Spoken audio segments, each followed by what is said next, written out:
오늘 우리에게 주시는 하나님의 말씀은 요한복음 13장 12절로 20절까지 말씀입니다. 12절로 20절까지 말씀 함께 교독하도록 하겠습니다. 그들의 발을 씻으신 후에 옷을 입으시고 다시 앉아 그들에게 이르시되 내가 너희에게 행한 것을 너희가 아느냐?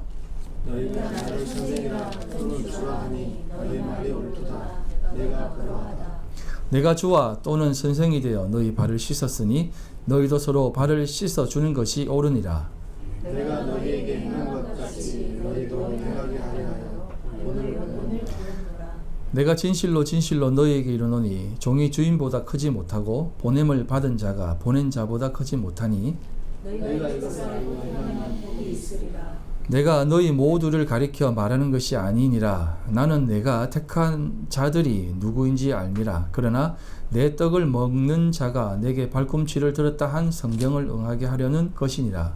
지금부터 일이 일어나기 전에 미리 너희에게 일러두면 일이 일어날 때에 내가 그인 줄 너희가 믿게 하려 합니다. 같이 읽겠습니다. 내가 진실로 진실로 너희에게 이르노니 내가 보낸 자를 영접하는 자는 나를 영접하는 것이요 나를 영접하는 자는 나를 보내신 이를 영접하는 것이니라. 아멘. 지난주 설교 말씀을 기억하실 것입니다.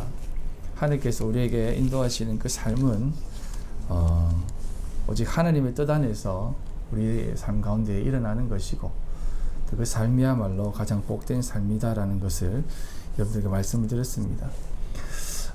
우리가 참 되어지는 모든 상황들을 보면 악한 자들도 있고 또 선한 자들도 있고 또 우리가 보기에 괜찮은 사람들도 있고 또 괜찮지 못한 사람들이 있어 보입니다.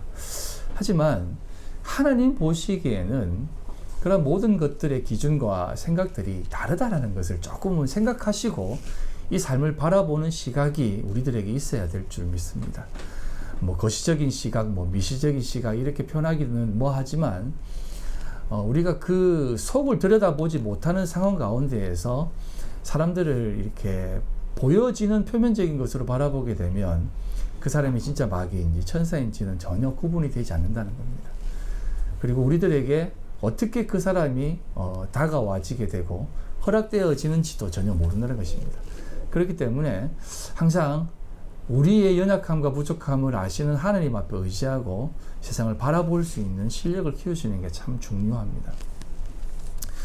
그런 어떤 그 말씀의 연속선상에서 오늘은 이 세족식이 주는 의미에 대해서 여러분들과 함께 나누고 싶습니다.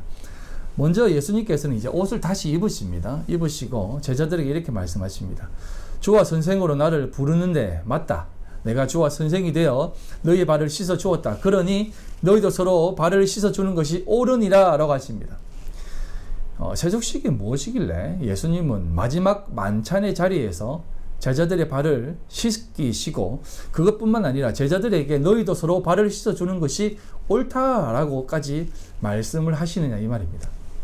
자, 그렇다면 이 세족식, 엄밀히 말하면 예수님께서 제자들의 발을 씻기신 이 행위가 주는 의미에 대해서 우리가 좀 차근차근 알아가 보도록 하겠습니다. 저는 여러분들에게 오늘 함께 본 이 말씀의 의미를 단순히 하나님의 아들이시며 하나님이신 예수님께서 낮은 마음으로 자신의 제자들에게 발을 씻기시며 섬김의 본을 보여주셨으니 우리도 이렇게 세상에 나아가서 많은 사람들을 섬기며 살아라 라는 그런 어떤 그 세상적 기준의 관점에서의 선함을 나타내는 것이 아니다라는 시점에서 출발하고 싶습니다. 말씀을 보시면 예수님께서는 먼저 이렇게 시작을 하십니다. 주와 선생이라고 하니 제자들이 예수님을 향해 주님이라고도 부르고 또 세상에서 가장 귀한 분을 부를 때 말하는 선생, 디다스칼로스라는 뜻이거든요. 그렇게 불렀다고 합니다. 그리고는 그 호칭이 맞다, 옳다라고 합니다. 원어로 보면 칼로스라고 합니다. 그게 옳다, 가장 아름다운, 선한, 옳은, 히브리어로는 토브와 같은 의미입니다. 예수님께서는 우리의 참된 선생이며 주님이십니다. 그렇지 않습니까? 맞죠? 예. 그리고는 이렇게 말씀하십니다. 14절. 내가 주와 또는 선생이 되어 너희 발을 씻었으니 너희도 서로 발을 씻어주는 것이 옳으니라 라고 합니다. 그런데 여기에 사용한 그 오르니라라고 하는 이 단어는 칼로스가 아니라 옵헤일로입니다. 이 말은 빚을 갚다, 빚진 것에 대해서 응당한 대우를 해야 된다. 너희들도 반드시 이렇게 반응해야 된다. 채모화에 있다라는 뜻입니다.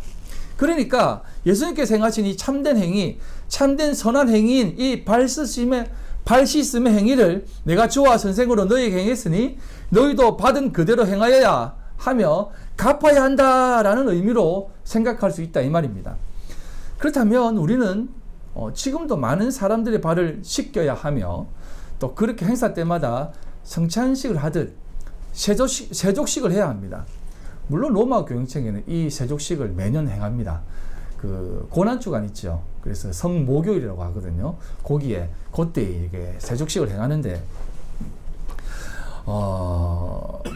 그렇게 말하는 것처럼 예수님은 우리에게 그렇게 말씀하십니다. 15절에도 이렇게 말씀합니다. 내가 너희에게 행한 것 같이 너희도 행하게 하려 하여 본을 보였노라 라고 합니다. 이처럼 예수님은 마치 세족식을 성찬식을 행하듯 늘 행하며 살기를 바라는 듯한 모습으로 말씀을 전하십니다. 그래서 어떤 목사님은 이 성찬과 세족은 늘 함께 가야만 된다라고까지 말씀을 하세요. 물론 이 말씀으로 인해 초대교회에서 대략 중세 시대까지 1700년대까지 이 세족식을 늘 행했습니다. 그렇다면 이 세족식, 발을 씻기는 이 행위를 오늘 교회에서도 행해야 할까요? 이 질문에는 쉽게 대답을 하실 수 있을 것입니다. 굳이 의미 있는 일을 하면 되는데 라고 하는 생각으로 받아들이실 것입니다. 성찬식은 꼭 해야만 되는데 세족식은 굳이 해야 되냐, 그 의미 있는 일을, 그 의미를 담아하면 되지 라고 하는 마음으로 받아들일 겁니다. 왜냐? 세족식을 정말 높은 자리에 있는 사람이 낮은 자리에 있는 마음으로 행하는 것으로 하기 때문에 이렇게 생각을 한다는 것입니다. 자, 그렇다면 이 본문이 가지는 참된 진의가 무엇이겠습니까? 그 대답은 다음 구절에 나옵니다. 16절부터 17절까지입니다. 내가 진실로 진실로 너희에게 이르노니 종이 주인보다 크지 못하고 보냄을 받은 자가 보낸 자보다 크지 못하나니 너희가 이것을 알고 행하면 복이 있으리라 라고 합니다. 예수님은 이 세족식의 의미를 설명하면서 이렇게 말씀하세요. 진실로 진실로. 아멘 아멘입니다. 종이 주인보다 크지 못하다. 그리고 보냄을 받은 자가 보낸 자보다 크지 못하다. 자, 보시면 우리는 이 세족식을 이야기할 때 주인으로서 종들과 같은 낮은 자에게 주인의 자리에서 종과 같은 낮은 자에게 섬기는 것이 귀한 것이다라고 생각을 했지만 예수님은요 본을 보는 행위를 설명하시면서 이렇게 설명합니다. 종이 주인보다 크지 못하다. 주인이 종보다 크단다. 그리고 보냄을 받은 자가 보낸 자보다 크지 못하다. 즉 보낸 자가 보냄을 받은 자보다 크다라고 설명합니다. 그리고는 너희가 이것을 알고 행하면 복이 있다고 합니다. 이 복이 있다라는 말이 마카리오스인데 이게 그 팔복에서 얘기한 내용입니다. 여러분 이 좀 잘 들으시기 바랍니다. 이 내용을요. 이 내용을 모르면 신앙생활을 정말 이게 제가 이 말씀을 준비하면서 점점 이걸 우리 성도들이 이해할까? 라는 생각을 하면서 준비를 했는데 이걸 좀 잘 아셔야만 됩니다. 그래서 복이 있다라고 얘기합니다. 예수님께서 말씀하신 복은 단순히 좀 섬기며 살면 복을 받는다라는 개념에서 절대 그런 말씀하시는 분이 아니에요. 복이 있다는 것은 오직 영생의 복이거든요. 그렇기 때문에 이 복을 얘기하시면서 우리들에게 그 낮은 자의 자리에 있는 것이 아니라 여러분 잘 들으시기 바랍니다. 종과 상전, 보냄을 받은 자와 보낸 자의 의미를 잘 알면 진짜 복이 너희들에게 있다라는 것을 얘기합니다. 자, 그렇다면 여러분 잘 생각해 하십시오. 우리에게 상전은 누굽니까? 오직 하나님입니다. 종은 누굽니까? 종은 누구예요? 자, 그렇다면 뒤에 거를 얘기하겠습니다. 보낸 자가 누구고 보냄을 받은 자가 누굽니까? 보낸 자는 하나님이고 보냄을 받은 자는 예수님이잖아요. 자, 그렇다면 이 종이 누굽니까? 예수님입니다. 그래서 예수님께서는 늘 나는 종으로 왔다, 섬기는 자로 왔다라고 얘기하잖아요. 그러니까 예수님은 자신이 높은 자리에 있는 모습으로 제자들을 섬긴 것이 아니라 내가 진짜 종이다 라고 말하면서 그 자리로 직접 아니 나는 진짜 종이야, 종처럼 낮아진 것이 아니라 진짜 종이야 라고 하면서 나간 것이에요. 이건요 뉘앙스가 완전히 다릅니다. 나는 위에 있지만 종처럼 오늘 내가 섬기겠습니다 라는 것이 아니라 나는 진짜 종이야 라고 하면서 예수님이 우리들에게 가르쳐 주는 것이에요. 그래서 이것을 알면 너희들이 복된 자다라고 얘기하는 것이에요. 그래서 보냄을 받은 자가 누굽니까? 예수님이면서 동시에 우리도 보냄을 받은 자잖아요. 그리고 우리도 보냄을 받은 자인 동시에 종이고요. 그래서 하나님만이 오직 주인이시고 상전이시고 보내는 자지, 예수님도 그렇고 우리도 그렇고 우리는 보냄을 받은 자이며 종이다라는 것입니다. 그래서 우리는 섬기는 개념이 아니라 그 자리는 당연한 자리다라는 것이에요. 그래서 예수님께서는 상전으로 섬긴 것이 아니라 종으로서 진짜 낮은 자리에 섬겼다 이 말이에요. 여러분, 우리는 예수님을 언제나 하나님의 아들이시며 하나님으로 인식을 했습니다. 그러니 예수님을 섬기는 대상으로 생각을 했습니다. 그리고 이 예수님을 누구보다도 더 사랑하려고 하고 믿으려고 했습니다. 네, 물론 그래야 합니다. 그런데 예수님은 항상 자신을 믿으려고 하는 자들에게 이렇게 말씀하십니다. 나를 믿는 것이 하나님을 믿는 것이고, 내가 하나님 안에 있고 하나님도 내 안에 있다. 그리고 심지어 내가 너희 안에 있다라고 얘기합니다. 그 의미가 무엇이겠습니까? 여러분, 요한복음 17장에 이 후반전 부분을 내가 인용을 했는데요. 여러분, 이 요한복음 17장은 굉장히 중요한 내용입니다. 21절부터 23절까지만 제가 읽겠습니다. 아버지야, 아버지께서 내 안에 내가 아버지 안에 있는 것 같이 그들도 다 하나가 되어 우리 안에 있게 하사 세상으로 아버지께서 나를 보내신 것을 믿게 하옵소서. 내게 주신 영광을 내가 그들에게 주었사오니 이는 우리가 하나가 된 것 같이 그들도 하나가 되게 하려 함이니이다. 곧 내가 그들 안에 있고 아버지께서 내 안에 계시어 그들로 온전함을 이루어 하나가 되게 하려 함은 아버지께서 나를 보내신 것과 또 나를 사랑하신 같이 그들도 사랑하신 것을 세상으로 알게 하려 함이로소이다. 이 말을 좀 깊이 얘기하고 싶었지만 오늘은 그렇게 얘기하지 않고 오늘 말씀을 통해서만 보겠는데, 예수님은 제자들의 발을 씻기신 것이 단순히 섬김을 행한 것이 아닌 자신이 참된 종으로서의 자리에 있다는 것을 이렇게 표현하는 것입니다. 내가 그들 안에 있고 우리가 우리 안에 있다는 것입니다. 우리 안에, 종되었던 우리 안에. 그리고 또한 아버지, 보낸 자께서 내 안에 있다. 자신 안에 있다라고 말씀합니다. 자, 그런 하나님께서 우리 안에 계시다라고 얘기하는 겁니다. 자, 그렇다면 이게 어떤 의미겠습니까? 하나님이 예수님 안에 있고 그 예수님 안에 있는 하나님이 하나님 안에 있고 그리고 그분이 종인 우리 안에 있다라고 하는 겁니다. 그 의미는 하나님께서 자신의 모든 것을 비워서 진짜 인카네이션, 성육신의 자리로 오셔서 우리 이 죄인과 같은, 아니 죄인도 아니죠, 완전히 쓰레기와 같은 죽을 자인 우리들의 몸을 입어서 오셔서 그렇게 완전한 하나가 됨으로 해서 우리 속에 있다는 것입니다. 누가? 하나님께서. 그리고 그렇게 행한 것이 온전한 것이고 그렇게 행하는 것이 내가 세상에 전해야 될 복음이다라는 것입니다. 결론부터 말씀을 드리면 예수님은 섬기는 모습으로 우리들에게 본을 보여주신 것이 아니라 정말로 죽어야 할 자라는 것을 우리에게 나타내시는 행위다 이 말이에요. 그래서 이 세족식은 사실상 예수님께서 먼저 받으셨습니다. 이게 요한복음 12장 3절에 나와 있는 내용 아닙니까?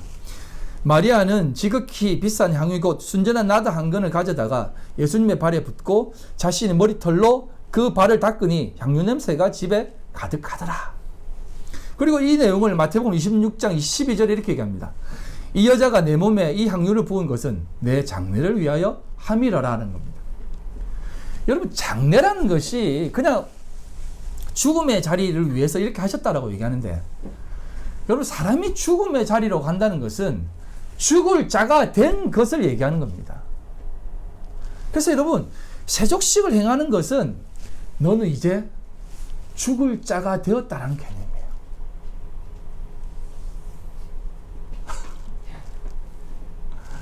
그래서 여러분, 이게 이 섬기는 그런 개념이 아니라 너는 죽어야 돼. 너는 죽어야 마땅한 자라는 것이라는 것을 우리에게 말씀하는 것이에요. 그래서 여러분, 이게 역설이에요. 조금만 더 차근차근 보면서 여러분들에게 설명을 드리겠습니다. 그 세족을 받는 것은 사실상 자신의 죽음을 나타내는 것이며 참된 성도의 자리로 나아가는 것이고 그게 발을 닦는 것입니다. 그래서 오늘 말씀으로 돌아와서 18절에 이렇게 갑니다. 내가 너희 모두를 가리켜 말하는 것이 아니니라. 나는 내가 택한 자들이 누구인지 알미라. 그러나 내 떡을 먹는 자가 내게 발꿈치를 들었다 한 성경을 응하게 하려는 것이다 라는 겁니다. 발꿈치를 들었다라고 하는 얘기가 십자가에 들린다라는 사건 아닙니까? 그건 아시죠? 예. 발꿈치를 들은 사건. 근데 이 얘기가 어떻게 우리들에게 다가오냐면 그냥 십자가로 이제 못 박히시는구나 라는 개념으로 받아들이는 것이지만 사실상 발꿈치를 드는 자가 어떻게 보면 가룟 유다라고 생각되어지지 않습니까? 그런데 이 발꿈치를 드는 자가 구약에는 누구로 등장을 하느냐면 창세기 25장입니다. 이 내용을 우리가 잘 아는 에서와 야곱을 통해서 보아야 됩니다. 에서와 야곱이 복중에 똑같이 복중에 들어 있습니다. 먼저 에서가 나와요.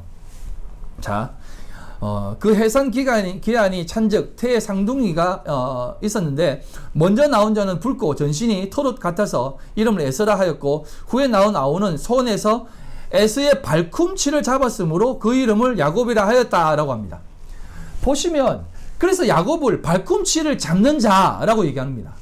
그게 넘어뜨리는 자라는 뜻입니다. 자, 그렇다면 누가 발꿈치를 드는 자로 여기에 등장합니까? 야곱이 이 자리에 있는 것입니다. 그런데 더 웃긴 것은 이렇게 발꿈치를 드는 자로 있는 그 야곱이 나중에 어떻게 합니까? 요 뒤에 나와 있는 말씀처럼 얍삽하게 장자권을 빼앗습니다. 어떻게 해요? 에서를 속여서. 여러분, 장자권을 빼앗는다는 이 행위가 어떤 의미인지 아시지 않습니까? 이거에 대해서는 설명을 드리지 않겠습니다. 그런데 하나님께서는 이 야곱이 에서의 장자권을 빼앗았다라고 얘기합니다. 어떻게 해요? 발꿈치를 잡는 모습에서. 여러분, 우리가 쉽게 생각해서 야곱이 장자권을 빼앗았다고 하는데 사실은 에서가 야곱에게 장자권을 넘겨준 것입니다. 뭐 한번 생각해 보십시오. 우리가 이제 밥을 먹는데 내 동생이 라면 하나 끓이고 있어요. 진짜 맛있게 보입니다. 야, 한 젓가락 줘.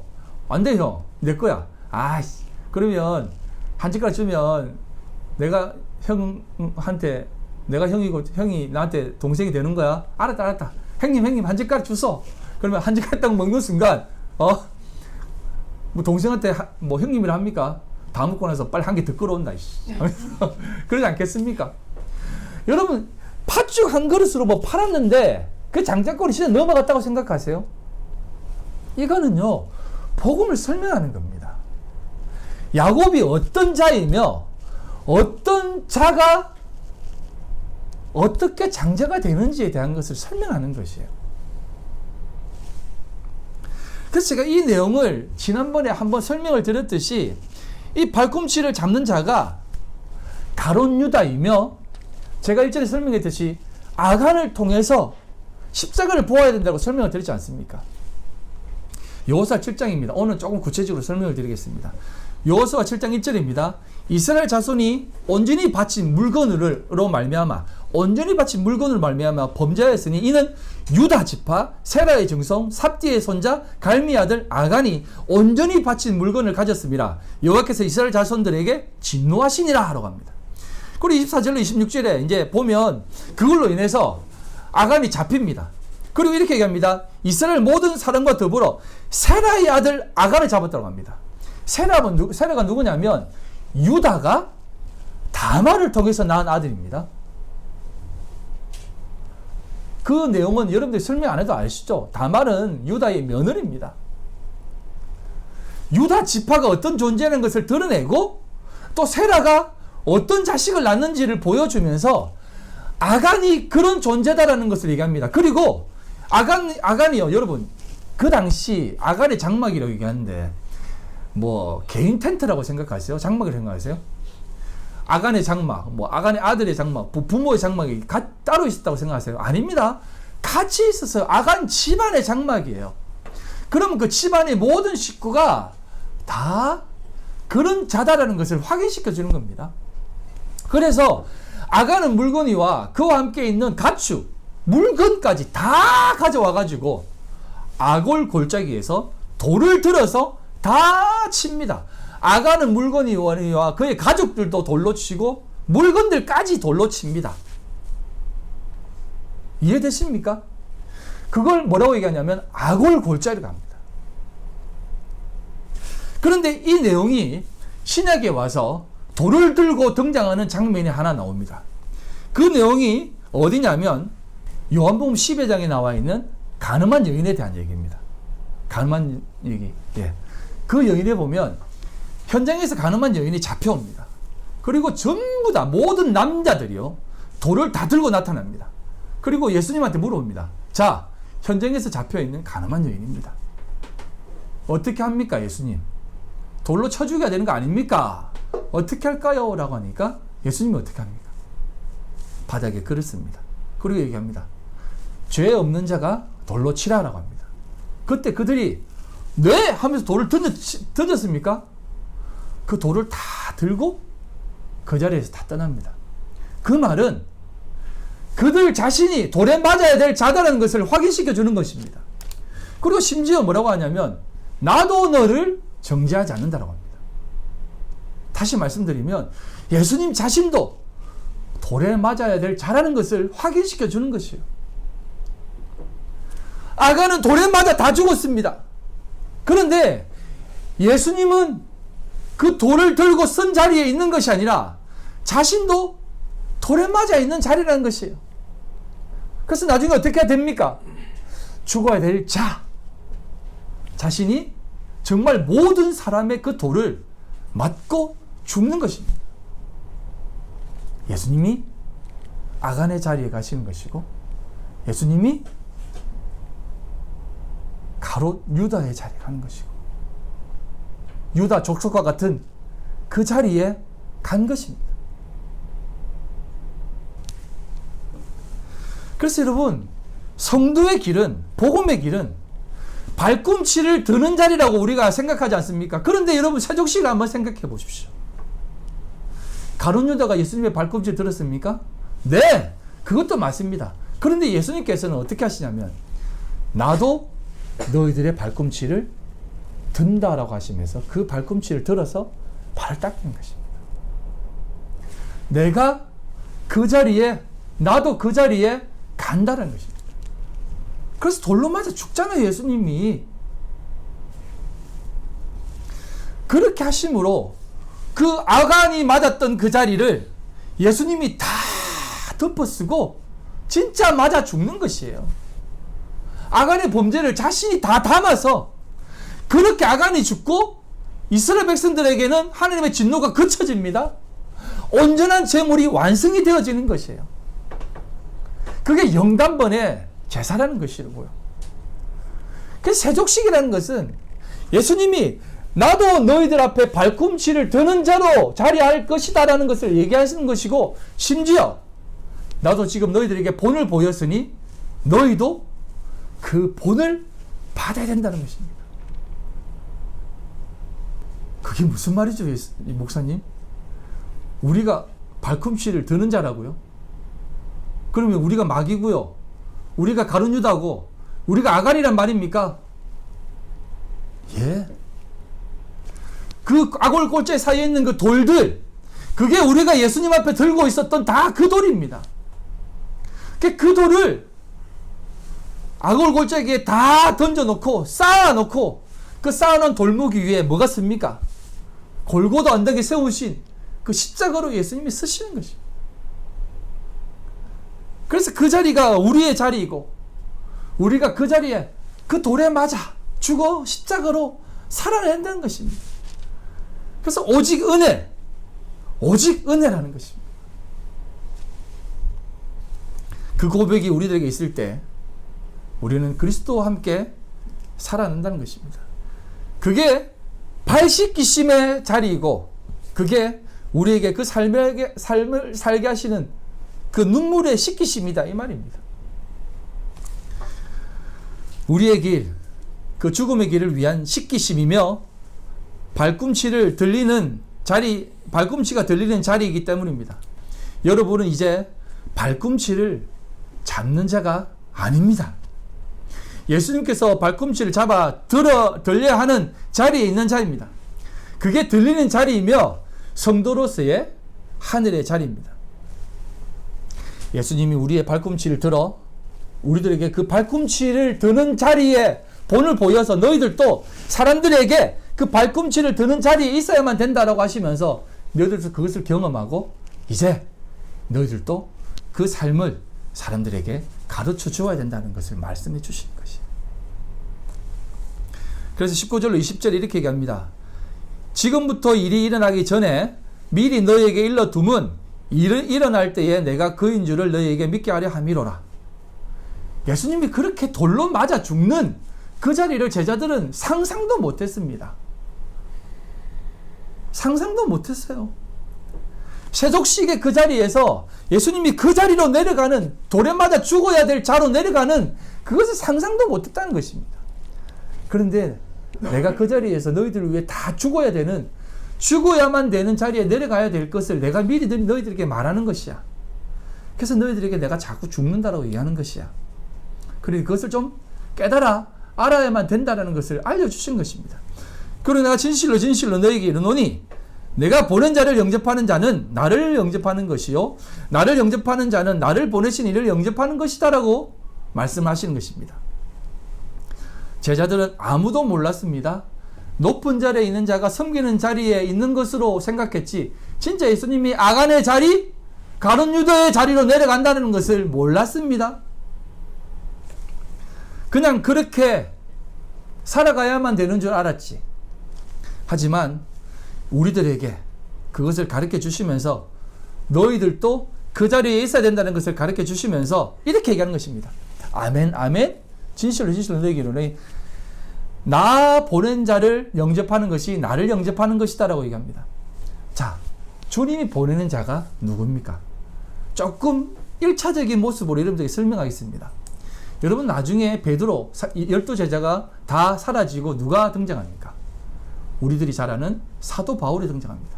사도 바울은 어떤 자이냐면 사울로서 예수님을 믿는 사람들을 어떻게든 핍박하려고 말씀을 가지고 핍박하는 자입니다. 잡아 죽이는 자였습니다. 그런 자들 예수님께서 불러서 보냅니다. 제자들이 그 사도 바울을 받아들였겠습니까? 한번 생각해 보세요. 제가 요즘 이 뉴스라든지 이런 것을 보면 그런 내용이 많이 등장합니다. 요것도 좀 우리가 생각해야 될 부분입니다만 표면적으로 여러분들에게 말씀을 드리는 겁니다. 많은 사람들이 정치에 있는 사람들이나 권력의 칼을 휘두르던 사람들이 큰 교회에 가가지고 간증을 합니다. 제가 이전에 좀 잘못했습니다. 용서해 주십시오. 하나님 앞에 회개합니다. 라고 하면 그 큰 교회 목사님 앞에 딱 서서 회개했다잖아. 이제 그만 욕해. 하시면서 방어막을 딱 주십니다. 그걸 세상은 굉장히 풍자합니다. 그리고 심지어는 피켓 들고 이렇게 합니다. 피해자들이 용서하지 않는 용서는 하나님의 용서도 없다라고 얘기합니다. 그게 우리들의 생각이에요. 제가 여러분들에게 지금 어떤 얘기를 하는지 그 뉘앙스만 아시면 좋겠습니다. 제자들이 바라볼 때 사도 바울은 그런 것입니다. 하나님이 사도 바울을 보냈다라고 했지만 눈앞에서 형제를 죽인 자입니다. 예? 형제를 죽인 자가 나 이제 예수님 전하는 자입니다 라고 오면 받아들이겠어요? 어떻게 받아들일 수 있습니까? 내 자식이 아니다라고 생각하니까 그렇죠. 내 자식이 고통 안 받은 자리니까 그렇죠. 눈앞에서 내 남편을, 내 자식을 죽인 사람이 감옥에서 제가 하나님 믿고 용서받았습니다. 이제 제 마음 평안합니다 하면 그 사람 면회 갔을 때 고통받고 살아야 되는데 평안한 가운데 살고 있으면 눈 안 뒤집어집니까? 그게 인지상정입니다. 예수님께서는 우리들 이렇게 얘기하는 겁니다. 내가 보낸 자를 영접하는 것이 나를 영접하는 것이다라고 얘기합니다. 여기에서 여러분들이 하나님의 참된 사랑과 그 깊이를 깨닫지 못하면 더 이상 하나님의 참된 그 자리로 나가지 못합니다. 그리고 심지어 나도 역시 아간의 자리에 있었다라는 사람을 인식하지 못하는 사람일 수 있습니다. 물론 힘들죠. 어렵죠. 제자들도 이해 못해서 다 떠난 것입니다. 아니 하나님이시라면서 이렇게 죄인처럼 질질 끌려가? 심판받아 죄라는 죄인이라는 것이 드러나? 모든 종교 지도자들이 그를 향해 죄인으로서 돌로 쳐 죽이라고 십자가에 못 박으라고 형벌 중에 가장 최악의 형벌을 받으라고 외치고 있어? 진짜 죽어야 될 사람이었네.